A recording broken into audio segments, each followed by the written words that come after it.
વિજ્ઞાન અને મનોવિજ્ઞાન આનું આપણે વર્ણન કરીએ છીએ કે વિજ્ઞાન શું કહેવાય ને મનોવિજ્ઞાન શું કહેવાય.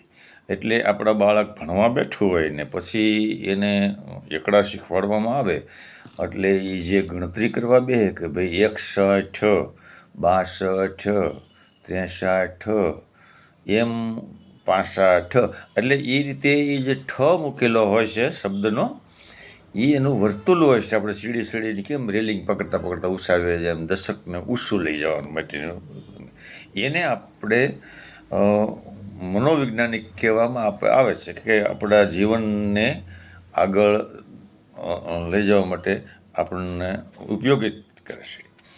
પછી વિજ્ઞાન છે એ ઉત્પન્ન કરીને આપે છે. આપણને વિમાન ઉત્પન્ન કરીને આપે છે, આપણને મોટરસાઇકલ આપે છે, આપણને ગાડીઓ જે બનાવીને આપે છે એ વિજ્ઞાન છે.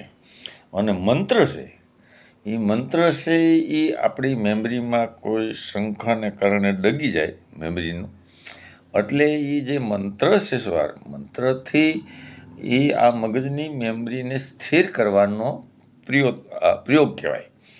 અને એ પ્રયોગ છે એ આપણને કાંઈ જીવનને કોઈ પણ પ્રકારનો વેગ ના આપી શકે, એ કાંઈ કોઈ વસ્તુને ઉત્પન્ન કરી ન શકે.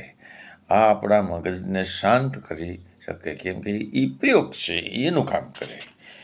એમ આ જીવનને સમજાવો તો તમે લાઈક કરજો અને ચેનલને વેગ આપજો, શેર કરજો, સબસ્ક્રાઈબ કરજો.